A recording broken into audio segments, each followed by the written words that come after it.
Si mes calculs sont exacts, lorsque ce petit bolide atteindra 88 miles à l'heure, attends-toi à voir quelque chose qui décoiffe. À l'heure du goûter, on écoute le Magal West sur Westrack Radio. Interview, rubrique, micro-trottoir et musique sur Westrack. Non de Zeus!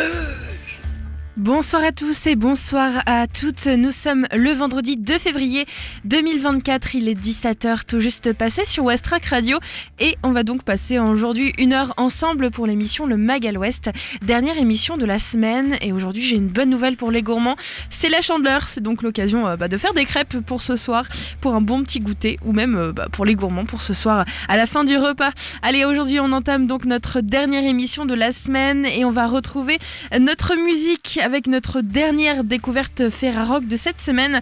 On conclut cette semaine de découverte en compagnie de la Ferrarock avec Cassidy et son nouvel album Quelque chose de bien. On en parle dans quelques instants. On retrouvera aussi Nausicaa pour notre reportage du jour. Elle va nous présenter un film d'animation qui s'appelle Paulina. Et Paulina, c'est un film d'animation 100% normand et surtout 100% havrais. On va donc découvrir le ou la créatrice de ce film d'animation, pouvoir découvrir son processus de création, le synopsis, etc. Ce sera donc dans cette émission en compagnie de Nausicaa. Autre interview aussi aujourd'hui, c'est notre invité du jour. Je me suis rendue dans le quartier Montgaillard à la rencontre de l'AREC, qui est une association qui rencontre aujourd'hui des difficultés financières. Je m'y suis rendue mercredi dernier durant la grève nationale des centres sociaux et associations sociales qui s'est d'ailleurs exportée jusqu'à la préfecture de Rouen. On pourra en parler ensemble en compagnie des 3 salariés de l'association AREC au Havre, une association donc actuellement en grande difficulté. Aujourd'hui pour cette émission, nous allons aussi faire le tour de 3 événements organisés dans les quartiers et au Havre. Tout d'abord à Fécamp, une nuit autour du thème d'Harry Potter, un concert de rock au Havre et du théâtre à Montivilliers. Et puis on fera aussi le tour des infos locales avec notre flash du soir, avec pour la une le rachat de la clinique des Ormeaux. On en parle juste après notre météo. Aujourd'hui, le soleil se couche à 17h56. On va donc gagner 4 minutes de soleil. Cet après-midi, vous l'avez remarqué, c'est la pluie qui nous accompagne. Elle va d'ailleurs continuer à nous accompagner tout au long de cet après-midi, mais aussi sur la soirée et demain dans la journée.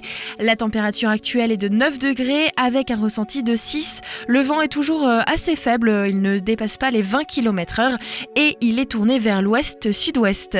En soirée, c'est aussi la pluie, donc il pleuvra beaucoup. Température 10 degrés et un vent en moyenne de 20 km/h tourné vers l'ouest-sud-ouest. Demain, samedi, c'est enfin le week-end. Le soleil se lèvera à 8h29 et se couchera à 17h58. On va donc gagner 2 minutes de soleil. Demain matin, dans l'agglomération havraise, il va continuer à pleuvoir beaucoup. La température sera de 8 degrés, ressenti 6. La force du vent va osciller aux alentours de 16 km/h, direction ouest-sud-ouest. L'humidité relative de l'air sera de 96%, un taux assez haut et c'est le taux le plus haut de cette semaine. Demain après-midi, j'ai le plaisir de vous annoncer qu'il y aura à nouveau des éclaircies. C'est la fin de la pluie. La température sera de 10 degrés, ressenti 7 et toujours un même vent tourné vers l'ouest-sud-ouest qui ne dépassera pas les 20 km/h. Demain en soirée, le ciel sera complètement dégagé, pas de pluie à l'horizon. La température sera de 10 degrés, ressenti 7. Toujours ce même vent tourné vers l'ouest-sud-ouest et cette fois-ci il sera compris entre 15 et 17 km/h. On retrouve tout de suite nos infos locales avec comme information en titre le rachat de la clinique des Ormeaux au Havre.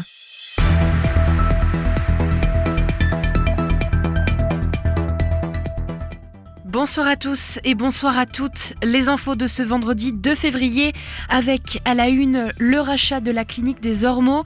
Le propriétaire indépendant rouennais de la clinique Saint-Hilaire a racheté fin 2023 celle des Ormeaux au Havre. Une opération rare à l'heure des acquisitions de groupes et qui ouvre des perspectives médicales nouvelles. Le nouveau propriétaire ne compte pas injecter de l'argent dans la chirurgie et le matériel puisqu'il est performant et à la pointe déjà. pas, il n'y a pas plus de projet d'extension de la clinique des Ormeaux, mais celui de la rénovation des façades abîmées par le temps, d'après nos confrères du Paris-Normandie. Réputée pour l'orthopédie, l'urologie, l'oncologie et la chirurgie maxillo-faciale, la clinique des Ormeaux devrait voir son activité augmenter de 10%, avec une promesse des nouveaux propriétaires, pas de suppression de postes. Depuis lundi soir, le service des urgences du groupe hospitalier du Havre est saturé. L'hôpital recommande d'appeler le 15 en cas d'urgence. Le service des urgences adultes du groupe hospitalier du Havre, GHH, présente un état d'engorgement élevé depuis lundi 29 janvier. Mardi 30 janvier, la situation semblait se stabiliser, décrit le GHH à nos confrères du Paris-Normandie. La situation est telle que des patients sont contraints d'attendre des heures dans les salles et dans les couloirs avant d'être pris en charge, selon les syndicats. Ils craignent à la fois pour les patients et pour leurs collègues infirmiers et aides-soignants. Le personnel soignant était déjà en grève quelques jours plus tôt. Le groupe hospitalier du Havre reste tout de même vigilant. Il maintient son dispositif hôpital en tension pour prendre en charge tous les patients. Pour toute demande de soins, tout de même, il est recommandé de ne pas se déplacer aux urgences, mais d'appeler prioritairement son médecin traitant. Sinon, le 15 ou le 116 et 117. Et en cas d'urgence vitale, le GHH rassure, le patient sera immédiatement pris en charge. Au Havre, un nouveau centre d'incendie Havre Sud vient d'être inauguré. Ce jeudi restera une date importante dans l'histoire des sapeurs-pompiers du Havre Sud, celle de l'inauguration de leur nouveau centre incendie et de secours, situé rue du Général Hoche, dans le quartier de l'Eure. Les pompiers se disent reconnaissants de cette réalisation essentielle qui remplace la caserne Vétillard, devenue obsolète. Le bâtiment bioclimatique de plus de 3000 m² a nécessité 90 semaines de travaux et a coûté 11 millions d'euros. Et enfin, au Havre, la Tour Alta finaliste parmi les plus grands projets mondiaux de l'immobilier. Les Havrais l'adorent ou bien la détestent, mais la Tour Alta ne laisse personne indifférent depuis que sa silhouette vrillée domine la cité Océane. Les experts internationaux du MIMPIM, plus grand salon mondial des professionnels de l'immobilier et de la ville, qui réunit chaque année plus de 20 millions de participants à Cannes, ne s'y est pas trompé. Ils ont placé la Tour Alta parmi les finalistes du concours MIMPIMS Awards, qui récompense les projets exemplaires à travers le monde. C'est dans la catégorie résidentielle que la Tour du Havre sera en lice contre le projet Living Places Copenhague à Copenhague au Danemark. L'immobilier du Havre a su s'imposer parmi les 229 dossiers déposés par 39 pays. Il faudra attendre le 14 mars 2024 et la remise des prix dans le grand auditorium du Palais des Festivals de Cannes pour savoir si la tour vrillée havraise est sacrée plus belle construction mondiale. Et je vous le rappelle, Mathieu sera de retour dans son émission le 8 à 9 avec toute l'info fraîche locale et surtout la bonne humeur pour vous réveiller dès le matin à partir de lundi. Et bien sûr, c'est à 8h. On va retrouver tout de suite nos idées sorties. J'ai sélectionné pour vous trois sorties qui vont se dérouler à Fécamp, au Havre et à Montivilliers aujourd'hui. Des idées sorties pour cette semaine ou ce week-end pour te culturer sur Westrack Radio. Le premier événement à ne pas rater se déroule au Havre avec donc cet événement concert de rock pour fêter la parution du nouveau numéro de la revue Michel consacré au rock en Normandie avec les groupes Dead Miss qui est notamment un groupe havrais et Clavicule, un groupe de Rennes. Ils vont jouer au McDates à 19h ce soir en partenariat avec l'association Fake Life, association qu'on recevra d'ailleurs en interview dans l'émission Le Mag à l'Ouest jeudi prochain. Le tarif est de 8 € en prévente directement sur le site Helloasso ou 10 € si vous l'achetez ce soir sur place avec un after show qui sera totalement gratuit et qui se déroulera au bar Le Vinyle à partir de 23h30 avec comme groupe Tony Garagiste. Je vous le rappelle, ce concert se passe donc en première partie au McDates et vous pouvez retrouver toutes les informations sur le Facebook de Fake Life. On change d'ambiance et on change de ville, direction Fécamp avec une nuit Harry Potter, une soirée pour les sorciers, les sorcières, les moldus. C'est donc un événement organisé par le chapitre, c'est la librairie de Fécamp qui vous attend pour la nuit Harry Potter. C'est à partir de 18h, juste à la fin du Mag à l'Ouest, avec plusieurs jeux qui seront organisés, ainsi qu'un quiz inédit qui verra les meilleurs apprentis sorciers récompensés. Les déguisements sont bien sûr les bienvenus pour pouvoir intégrer votre maison de Poudlard avec au programme potions, séances photos, déguisements qui seront donc de la partie. Vous pouvez réserver au 02 35 10 12 54. Et le dernier événement vous attend à Montivier, cette fois-ci avec du théâtre. C'est les comédiens de la Lézarde qui vous emmènent dans une aventure spatiale rocambolesque. Les comédiens de la Lézarde sont des bénévoles d'une association qui organise chaque année avec donc leur troupe de théâtre. Un spectacle musical à retrouver ce vendredi mais aussi le 9, samedi 3 et 10 à 20h30 et dimanche 4 et 11 février à 14h30 à la salle Michel Valéry de Montivier. Tarif de 7 à 16 € selon la prévente. Vous pouvez réserver au 06 12 25 32 96. Et on retrouve tout de suite notre album, notre découverte musicale en compagnie de la Ferrarock. C'est la dernière fois qu'on la diffuse puisque nous sommes vendredi. L'album s'appelle Quelque chose de bien et l'artiste c'est Cassidy. Elle vient tout juste de sortir son album en 2024. On va écouter 2 des titres, Toutes les chansons du monde et Sentimental Banal. Et puis on va pouvoir découvrir qui est Cassidy. Westrack et la Fédération des radios associatives Musiques Actuelles, la Ferrarock, vous partagent la découverte musicale du jour. Cassidy est de retour avec un nouvel album, Quelque chose de bien, qui est sorti le 19 janvier 2023 chez Vietnam.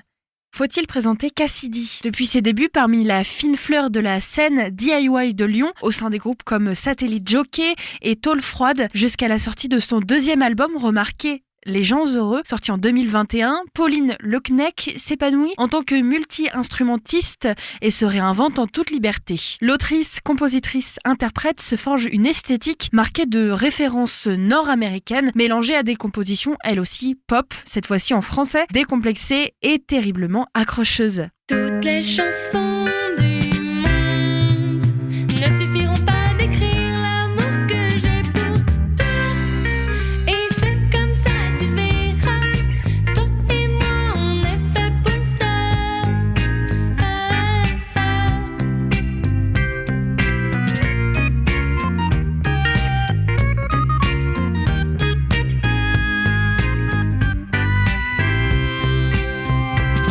Et s'aimer au fil des saisons.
n'avais pas pensé qu'il faudrait se dépêcher. Les cheveux au vent, le troisième plateau tourne, les lignes blanches défilent doucement. J'y serai jamais à temps. Et je cours, mais mon sac est lourd. Tous ces souvenirs pèsent une tonne. Je me cours, c'est pas le bon détour. C'est mon GPS qui déconne.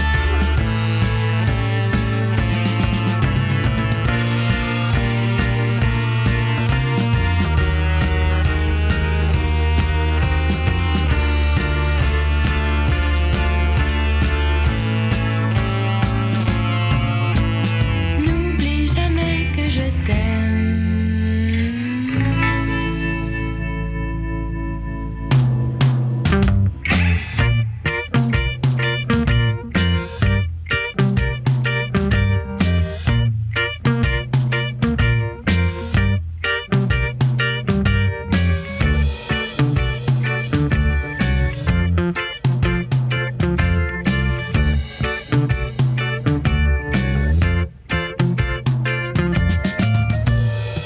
J'ai les genoux en feu, la vitesse minimum, la côte est infinie. Je suis à mon maximum et je cours, mais mon sac est lourd.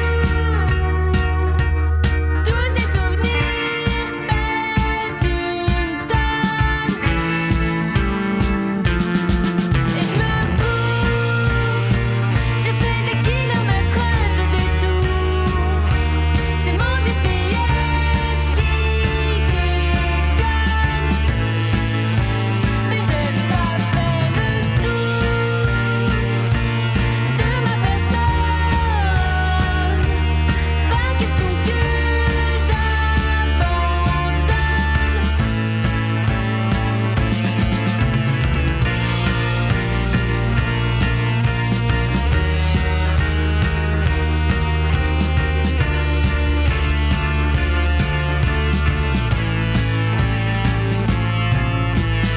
N'oublie jamais que je t'aime.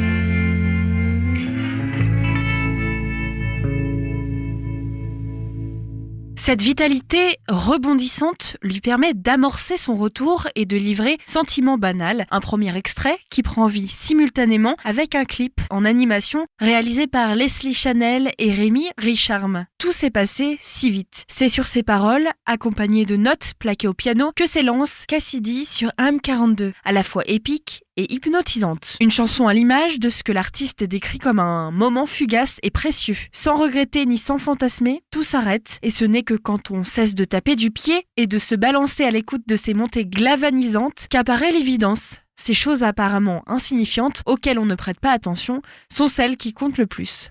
Sans regretter ni fantasmer, on peut aussi accorder notre attention à ce qui est devant nous. Quelque chose de bien, c'est le nouvel album de Xidi, sorti le 19 janvier 2023 chez Vietnam. Vous retrouverez sur le site de la ferrarock.org toutes les informations et tous les extraits musicaux. L'album est disponible partout, en physique ou directement sur les plateformes de streaming. Et l'album est en partenariat avec la Ferrarock du 29 janvier 2024 au 4 février 2024.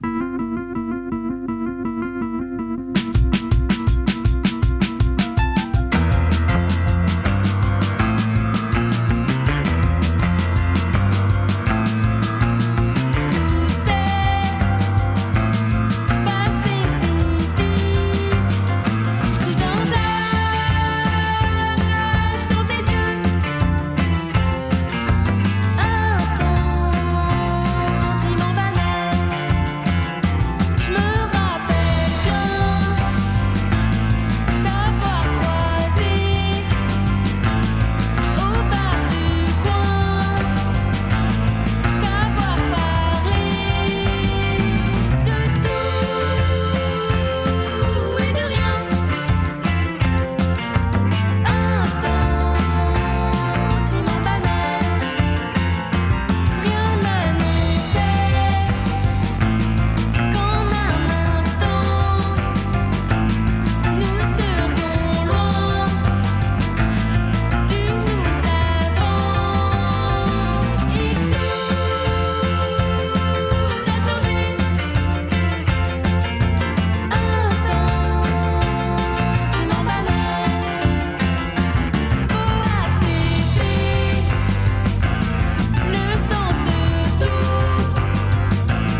Le mag à l'ouest, info, divertissement et bonne humeur sur Westrack.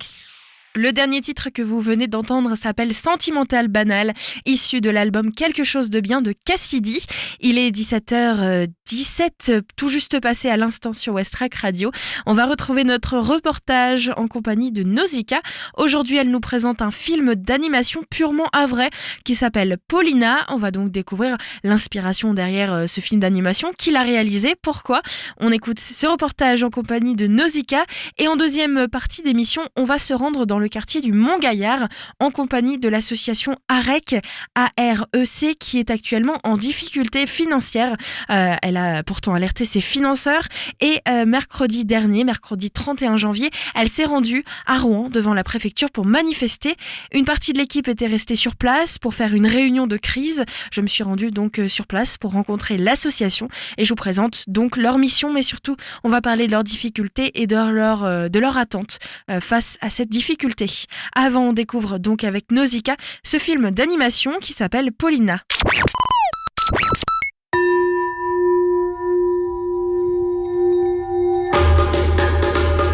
H, c'est un garçon d'1m80, les yeux d'un vert clair, les cheveux noirs, au-dessus de l'œil droit une cicatrice, descendant légèrement sous sa joue. Du haut de sa vingtaine, avec ses potes, il aime faire la fête. Son frère, Ryu, lui a la haine de voir toutes ses humeurs hautaines. Ryu et H sont les frères polaires, membres d'un clan contrôlé par leur père. H a décliné des responsabilités, il préfère les ambiances festives et alcoolisées. Je m'appelle Salim Hamzaoui Léa et mon nom d'artiste c'est Salim Léa. Je suis réalisateur et interprète et aujourd'hui je viens parler de mon projet Polonia. Et il a fait une petite projection en tant que un peu release party quoi, avant-première. Et avant tout, c'était un album et à côté, on en a fait un film. Et comment on passe justement d'un album de musique à un film ? Au tout début, c'était vraiment une sorte de scénario. C'était un recueil de poèmes en fait, je pense. À la base, j'ai écrit une sorte de scénario, quoi, avec des textes qui se liaient les uns les autres. Et très vite, en fait, il y a eu une idée, une ambition un peu de dingue, alors qu'on avait, on avait 19-20 ans. Et il y a eu une ambition de dingue sur le projet que j'ai proposé à un copain qui s'appelle Tom Wenezoui, qui est compositeur. Et très vite, je lui ai dit, moi, j'ai envie d'aller dans tout ce qu'on ne sait pas faire. Étant donné que je savais déjà faire de la réalisation et tout ça, mais d'images réelles, je lui ai dit, est-ce que ça te dit, on fait un projet où genre on fait que des trucs qu'on sait pas faire. Moi, je savais pas faire de la musique. Donc c'était il y a 5 ans. Je savais pas faire de la musique, je savais pas faire un documentaire. On a fait un documentaire en gros de toute notre aventure qui est toujours en cours. Et on voulait faire un film d'animation. Et un film d'animation, c'est une dinguerie comment c'est dur quoi. Et on savait pas, mais bon, on s'est lancé naïvement dans le truc et c'était chouette, c'est une belle aventure. Le moment est donc venu. Les deux frères se positionnent l'un en face de l'autre, sabre en main. Il fait noir ici, et l'orage gronde. Et d'ailleurs, est-ce que tu peux nous parler un petit peu de la genèse du film ? Comment t'es venue en fait l'idée de cette histoire ? Et en fait, c'est en lisant pas mal de trucs. En fait, il m'est arrivé un événement dans ma vie il y a 5 ans qui a fait que je me suis retrouvé un peu down et j'avais carrément envie de parler de ça parce que je vivais plein de trucs, plein de choix, plein de trucs un peu déterminants dans ma vie de jeune adulte, on va dire. En fait, c'est vraiment ce passage de enfance, adolescence à jeune adulte, quoi. Et du coup, je vivais pas mal de choses que j'ai synthétisées dans les textes. Et vu que j'avais quand même besoin de prendre du recul sur ma personne, j'ai décidé d'en faire un conte philosophique, quoi. Et d'ailleurs, c'est assez important dans le film, cette histoire de cycle et de renouveau. Et est-ce que tu as réussi à trouver la sérénité aujourd'hui, comme ton personnage ? Je crois qu'il y a un truc... Oui, d'une certaine manière. Après, je crois que oui. En fait, en puisant un peu dans mes origines, en sachant qui je suis, en sachant mes origines familiales et tout ça, j'ai découvert un peu la personne que je suis, je crois. Ce qui fait que je me sens plutôt équilibré. Je sais mes qualités, je sais mes défauts, je sais comment je réagis à certaines situations et tout ça. Maintenant, j'ai découvert que c'était pas suffisant. Que malgré tout, il y avait encore des choses qui allaient me mettre des petits bâtons dans les roues et tout. Maintenant, je ne cherche plus l'apaisement parce que je l'ai un peu trouvé. Je cherche l'harmonie dans ma vie. C'est l'étape juste après l'apaisement. Pour moi, hein. Après c'est mon propre concept philosophique et de la vie. Et d'ailleurs, est-ce que tu peux nous parler un petit peu de l'histoire, à quel point en fait le personnage te ressemble, même si bon, vous n'êtes pas dans le même univers. Ouais, moi je voulais très très vite que le personnage il est, mais en fait l'album il peut se lire de deux manières différentes. Il peut se lire de manière hyper terre à terre d'un jeune adulte, moi quoi, et puis toutes mes facettes personnelles quoi. Et donc où tu suis plus ou moins les aventures de Salim, on va dire. Et une toute autre manière de voir le projet, c'est de suivre vraiment le personnage de H, quoi. Bon, il y a plein de trucs où on a des similitudes et d'autres où pas du tout, quoi. Notamment le fait qu'ils vivent dans un monde ultra fantastique. Et voilà, c'était la manière un peu à moi de prendre un écart par rapport à lui. Et puis après, il y a aussi le design un peu du personnage et tout. On n'a pas vraiment essayé de me copier, en fait. On s'est même pas du tout inspiré de ma tête, par exemple, pour le personnage et tout ça. Puis j'avais vraiment besoin de le différencier quand même. Ça reste son histoire, quoi. Deux frères peuvent se battre à coups de sabre. La raison en fait trembler les arbres. Le combat fait rage et les sabres se fracassent. Ici-bas les nuages oragent et les arbres se tracassent. On a pris de l'âge mais les damnés nous embrassent. On tourne pas la page et nos deux âmes se cassent. Coup sur coup. Et c'est toi qui dessines? Non, du tout. En fait, ce qui est rigolo, c'est qu'on a fait tout le projet à 3-4. On a fait le projet avec Tom Wenezui, donc qui est le compositeur de l'album, mais également celui qui animait les dessins. Et il y a aussi du coup Jean Monville qui a illustré tout le film. Et Ilyes Rao qui a supervisé du coup tous les dessins en fait. Comment on procédait, c'est moi j'écrivais, je faisais le découpage, on le récupérait, il illustrait les dessins, les plans que j'avais en tête et tout. Et ensuite on les envoyait à Tom et Tom sur After Effects les animait. Et il y avait juste Ilyes entre Tom et Jean qui supervisait un peu les dessins, disait waouh ça c'est pas fou, ça c'est bien, ça c'est bien. Et donc voilà. Et ça t'a pris combien de temps? Enfin, ça vous a pris combien de temps? Ça nous a pris 5 ans, en tout du tout. L'album, le dessin animé, la com et tout ça, 5 ans, ouais. Et en plus, il y a eu quand même énormément de versions de l'album. Finalement, la musique, c'était ce qui était le plus rapide, parce que vraiment, ce qui nous a pris le plus de temps, c'est de faire le film, enfin, l'animation au début, parce qu'on savait pas que ça allait devenir un film. Et ouais, c'était ça qui nous a pris le plus de temps, même si l'album a pris, étant donné que moi, je savais pas rapper, je savais pas gérer ma voix, je savais pas chanter, je savais pas... Donc voilà. Arrivé dans cette vallée de larmes sèches, je veux m'en aller très loin, trouver une autre brèche. Mon but est d'arriver là-haut, épouser le soleil. Mais comme mon regard voilé est la lampe du ciel, j'entends la mer au loin qui se déchaîne. À l'horizon des montagnes qui s'enchaînent. Et ouais, je tourne en rond comme les pensées. Le chemin est douloureux, j'ai besoin de pansements. Je chope des fragments de souvenirs dans ma librairie. Mes premières pensées cool sont pour ma seconde famille. Quand ils parlent de sentiments, je sais que c'est pas des menteurs. Mes amis c'est pour la vie, je sais que c'est pas des vautours. Ils s'enfument et ils boivent, ils plairont pas à ma famille, moi je m'en fous, ils le voient, c'est bien plus que mes amis. Comme le phénix d'Albus, je suis fume sec. À toutes nos soirées, mes bah ouais, il fume sec. Comme le phénix d'Albus, je suis fume sec. Je suis content de nous, ouais. Je suis content de nous, qu'on n'ait pas abandonné, quoi, le projet et tout. Puis je sais pas, je crois que c'était trop beau pour moi, c'était trop le... Je sais pas, ouais, je suis plus... En fait, c'est bête, mais moi, je suis un peu fan les trucs qu'on fait avec mes potes. Et même quand c'est pas avec des potes ou que c'est avec des collègues dans le cinéma ou des trucs comme ça, je trouve que c'est toujours bien d'être son propre public quand même. Alors c'est un peu peut-être égocentrique ou narcissique, mais je sais pas, c'est un métier de passion, alors franchement faut aimer ce qu'on fait quand même, sinon ça sert pas trop à grand chose, j'irais faire autre chose quoi.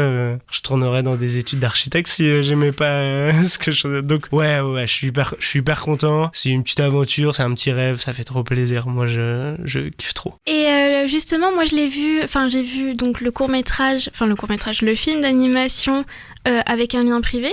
Quand est-ce que ce sera diffusé un petit peu partout? Eh ben, c'est la grande question en ce moment. avec les gens de l'équipe. En fait, il y a quelques médias qui commencent à s'intéresser au projet, à l'album, au film et tout. Donc du coup, je suis en mode, est-ce que je sortirais pas ça En fait, le truc de base, c'est, moi je voulais le sortir une fois que les gens l'ont découvert en ciné-concert. Étant donné que je vends quand même pas mal de projets sur scène, et le film, tu peux le regarder sur scène. Mais étant donné le petit, mais il y a un petit engouement qui se fait dans le petit réseau, quoi, on va dire. Il y a je commence à penser à d'autres moyens de le promouvoir encore. Donc le grand public le verra pas sur YouTube pour le moment. C'est soit pour février, Ok. soit pour fin d'année. En es-tu vraiment capable? Ton chemin est loin d'être terminé. Alors je continuerai, jusqu'à toucher le soleil. Arrête de te mentir. Reste avec moi.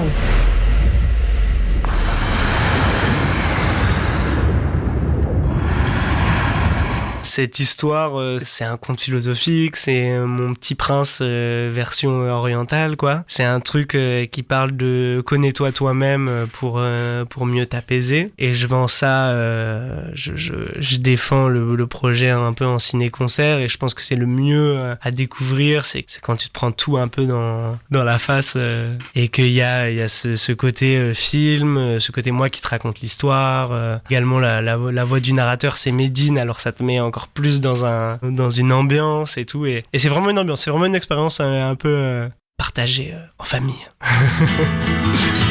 Putain, j'ai fait le deuil de plein de choses. Pourquoi l'éclipse est toujours présente?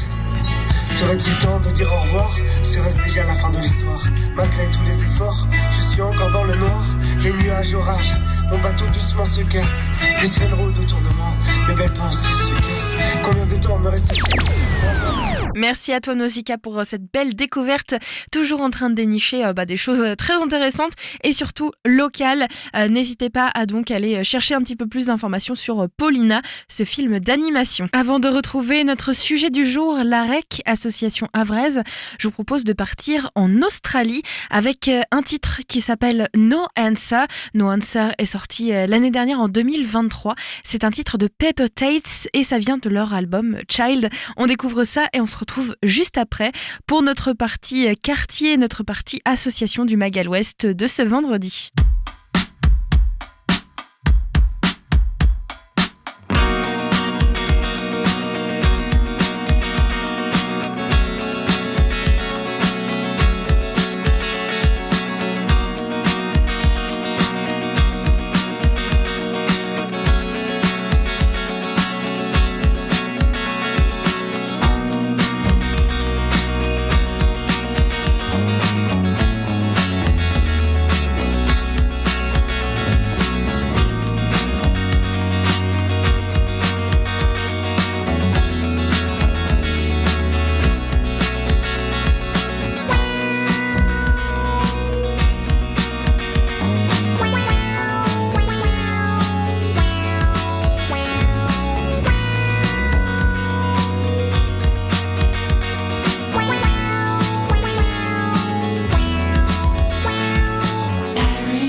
On va tout de suite partir en direction du quartier du Mont-Gaillard. Vous le savez, dans le Mag à l'Ouest, le vendredi, on essaye de toujours partir dans les quartiers pour notamment souligner des initiatives habitantes ou des associations. Et parfois, on ne peut pas parler que du positif. Il y a parfois des associations qui rencontrent des difficultés, notamment financières. Ce n'est pas un secret en France, le manque de bénévoles, le manque de moyens, mais aussi au Havre. Parfois, certaines associations sont en difficulté et c'est le cas de l'association AREC qui se trouve au Mont-Gaillard et qui rencontre aujourd'hui une difficulté particulièrement dérangeante financière.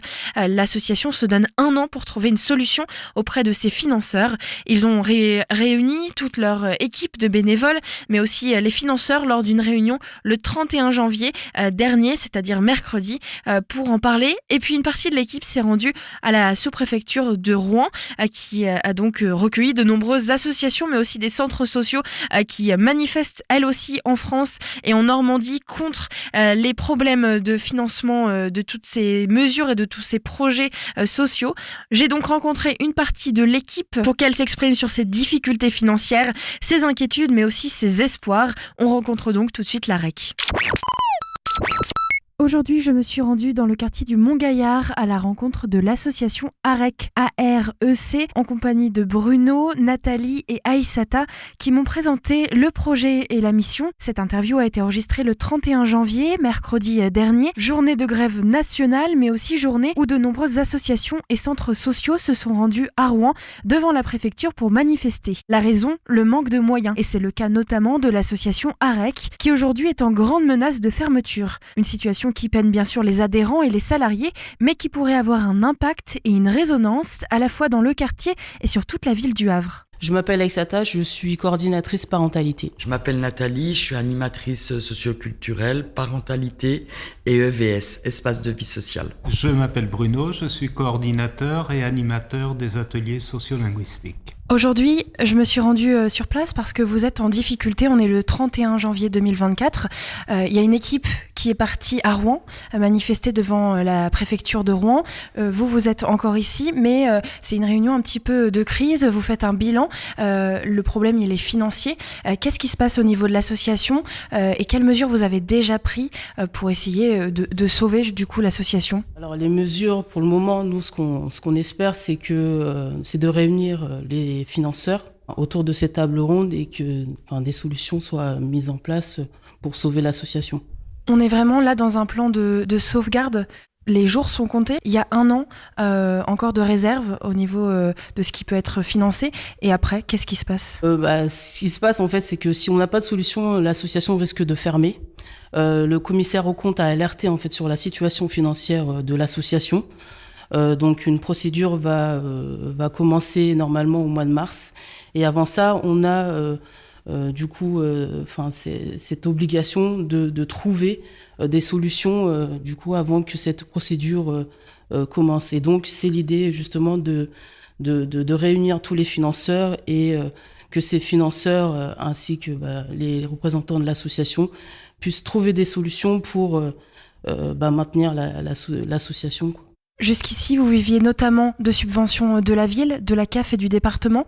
C'est ça qui permettait de faire vivre l'association ? Oui, effectivement, c'est elle qui finance l'ensemble des actions qu'on met en place, les projets qu'on met en place avec les habitants, les adhérents. C'est elle aussi qui finance aussi nos formations. Et ce sont les financeurs qui font que l'association peut fonctionner actuellement. Vous êtes combien de salariés dans l'équipe aujourd'hui ? Nous sommes 6 salariés. L'AREC est un espace de vie sociale. Il y a un pôle plus ou moins parentalité, famille, il y a des activités loisirs comme de l'informatique et il y a les ateliers sociaux linguistiques dont je m'occupe. Donc nous recevons plus de 200 personnes pour les ateliers de français et l'an dernier on était à plus de 450 adhérents. Donc on est, je pense, très utile dans le quartier, dans la ville, mais il y a ce problème de financement qui dure depuis plusieurs années. On a toujours un déficit en fin d'année. On avait des économies et les économies arrivent à leur bout. Donc là, si on n'a pas de solution, si on ne trouve pas de l'argent, on sera obligé déjà de supprimer des salaires, des contrats, et on sera obligé éventuellement de fermer. J'imagine que supprimer justement des salariés, c'est pas la solution, puisque vous avez énormément d'activités, de pôles. Réduire l'effectif, c'est pas aider justement, ça veut dire réduire aussi ce que vous proposez. Et vous êtes vraiment implanté dans le quartier. Ici, les habitants viennent dans ce lieu de vie.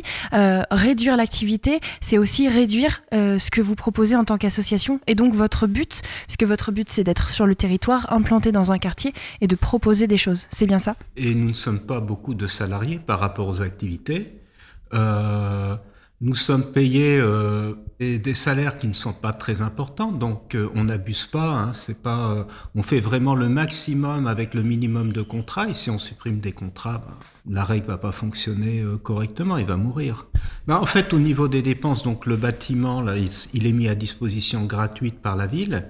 On paye l'électricité, on paye l'eau, mais le plus gros problème, c'est les salaires. Il y a nos salaires, il y a les charges sur les salaires, ça coûte très cher pour un employeur comme la REC. Réduire les salaires, c'est forcément licencier. Licencier, c'est moins d'activité. Il y a une partie de l'équipe qui est donc partie à Rouen.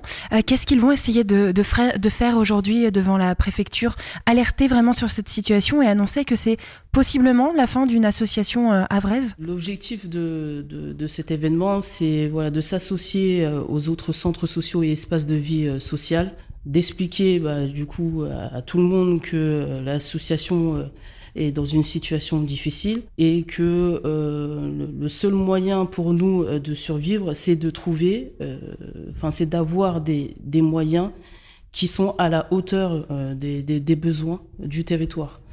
Si on décide de diminuer des dépenses ou bien de licencier un ou plusieurs salariés, c'est abandonner des projets.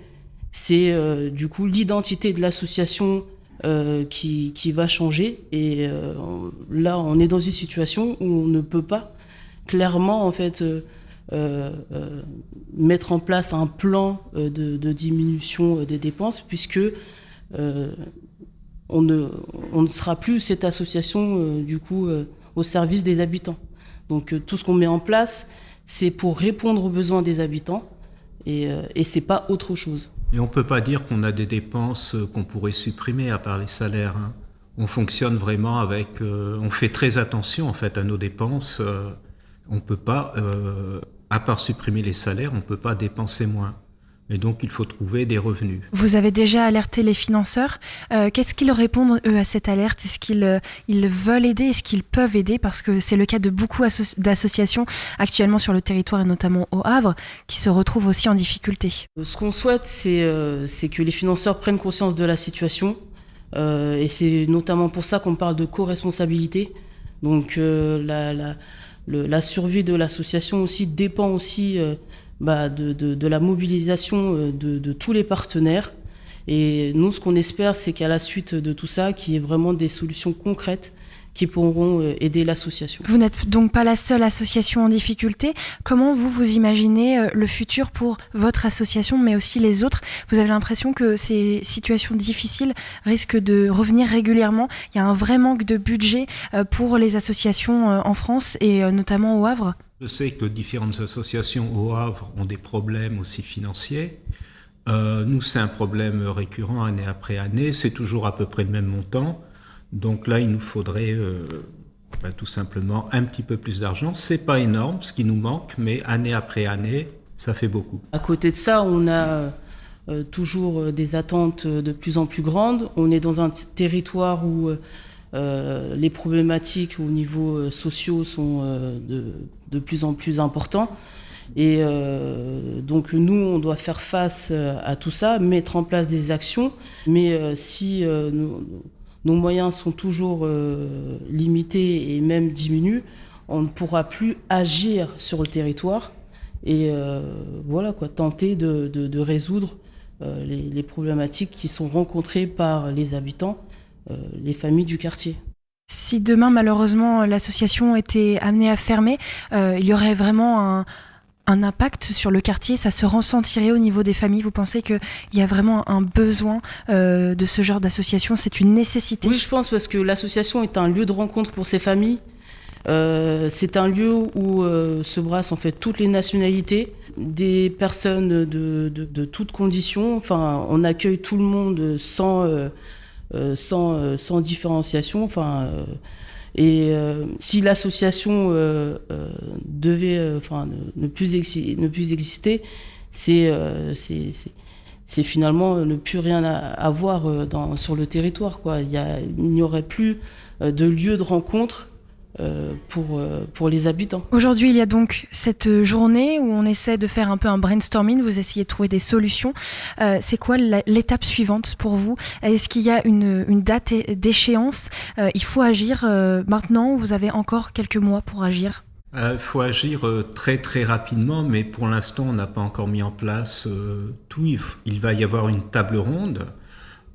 C'est quelque chose qui va se faire rapidement, mais je ne sais pas quand encore. Là, c'est la direction qui décidera. Donc, Aïssata a dit qu'on est très important pour le quartier, mais on touche aussi en ce qui concerne les ateliers sociolinguistiques. Toute la ville, nous avons des gens qui viennent de partout. Là, nous avons une salariée qui est partie à la retraite. Nous n'avons pas pu prendre une autre salariée puisqu'il faut économiser de l'argent.